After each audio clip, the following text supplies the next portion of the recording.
our fourth and final part. We are going to finish Wonder right now. Let's see how it ends. Awards. I liked Mr. Tushman's speech, but I have to admit, I kind of zoned out a little during some of the other speeches. I turned in again as Miss Rubin started to read off some of the names of the kids who made the high honor roll because we were supposed to stand up when our name was called. So I waited and listened for my name as she went down the list alphabetically. Reed Kingsley, Maya Markowitz, August Pullman. I stood up.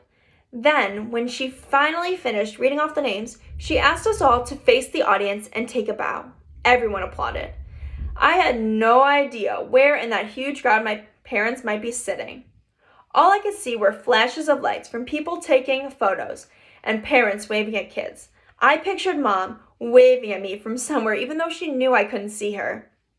Then Mr. Tushman came back to the podium and presented medals for academic excellence. Jack was right. Zima Chin won a gold medal for overall academic excellence in the 5th grade. Charlotte won silver. Charlotte also won a gold medal for music. Amos won the overall medal for excellence in sports, which I was really happy about because ever since the nature retreat, I considered Amos to be one of my best friends in the school. But I was really thrilled when Mr. Tushman called out Summer's name for a gold medal in creative writing. I saw Summer put her hand over her mouth when she was called, and when she walked up to the podium, I started yelling, "Woohoo! Go Summer!" as loudly as I could. I don't think she heard me. After the last name was called, all the kids who had just won awards stood up next to each other on stage, and Mr. Tushman said to the audience, "Ladies and gentlemen, I am honored to present to you this year's Beecher Prep School's Scholastic Achievers. Congrats to all of you." I applauded as the kids on stage bowed. I was so happy for Summer. "The final award this morning," said Mr. Tushman after all the kids on stage had returned to their seats, "is the Henry Ward Beecher Medal to honor students who have been notable or exemplary in certain areas of school this year. Typically, this medal has been our way of acknowledging volunteerism or service to the school." I immediately figured Charlotte would get this medal too because she organized the coat drive this year, so I kind of zoned out a bit again. I looked at my watch, 10:56. I was getting hungry for lunch already.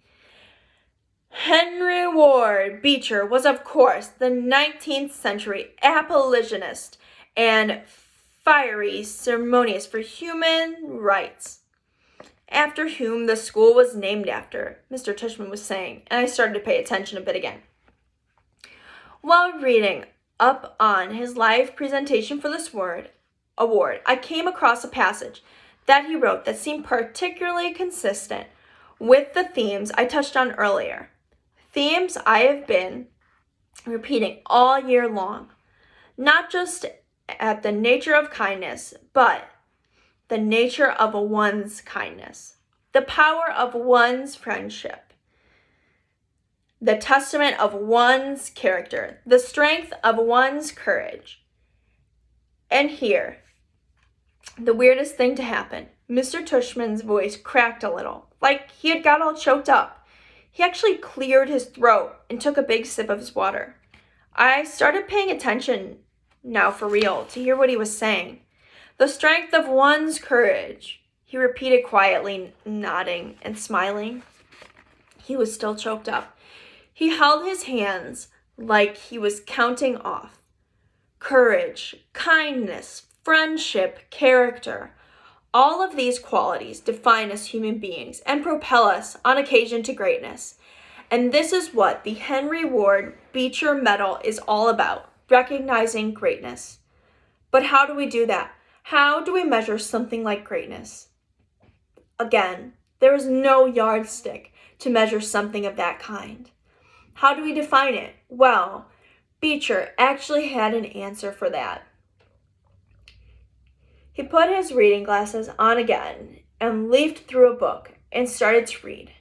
"Greatness," wrote Beecher, lies not in being strong, but in the right using of strength. He is the greatest whose strength carries up most hearts. And again, out of the blue, he got all choked up. He put his 2 index fingers over his mouth for a second before continuing. He is the greatest, he finally continued, whose strength carries up most hearts by the attraction of his own. Without further ado, this year, I am proud to award the Henry Ward Beecher Medal to the student whose quiet strength has carried up most hearts. So, will August Pullman please come up to receive this award? Floating. People started applauding before Mr. Tishman's words actually registered in my brain. I heard Maya, who was next to me, give me a happy little scream when she heard my name, and Miles, who was on the other side of me, patted my back. "Stand up, get up," all the kids around me said, and I felt a lot of hands pushing me upwards in my seat, guiding me towards the edge of the row, patting my back and high-fiving me. "Way to go, Augie. Nice going." I even started my name being chanted. "Augie, Augie, Augie." I looked back and I saw Jack leading the chant, fist in the air, smiling and signaling for me to keep going. Amos shooting through his hands. "Woohoo! Go, little dude."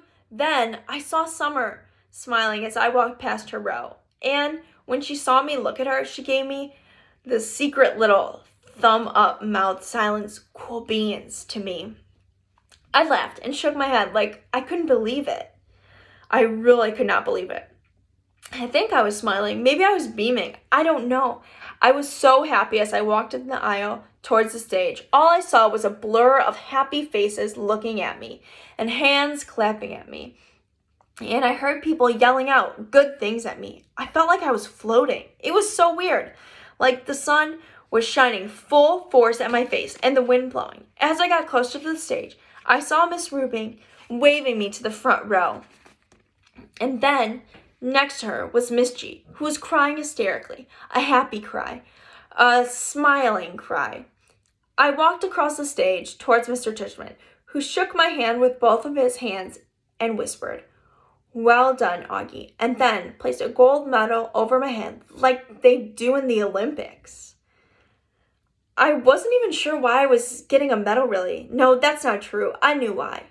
It's like people see you sometimes, and you can't imagine what it would be like to be that person, whether it's somebody in a wheelchair or somebody who can't talk. Only I know that I'm that person to other people.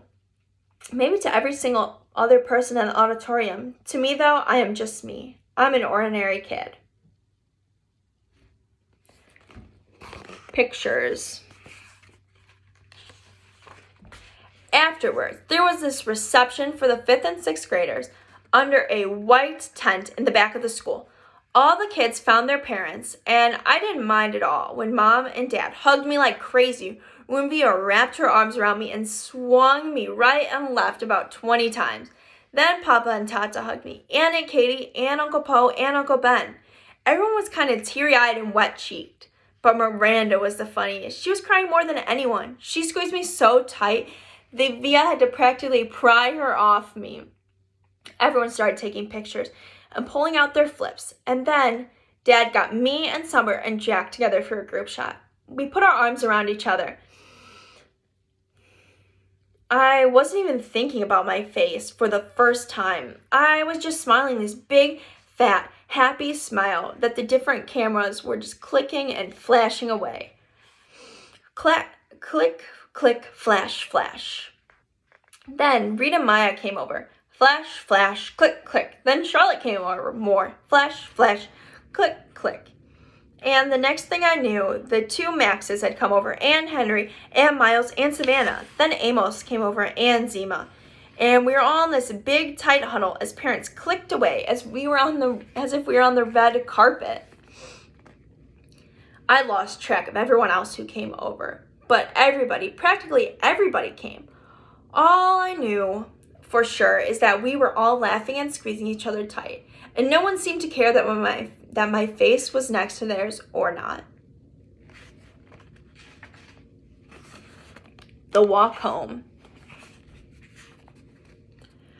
We walked to our house for cake and ice cream after the reception.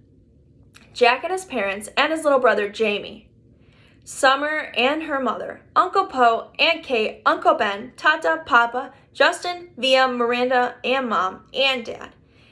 It was one of those great June days where the sky is completely blue and the sun is shining, but it isn't too hot where you wish you were at the beach instead.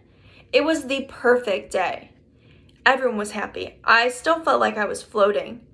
Like the Star Wars hero music was even in my head too. I walked with Summer and Jack, and we couldn't stop cracking up. Everything made us laugh. We were in that giggly kind of mood where all someone has to do is look at you and you would just start laughing.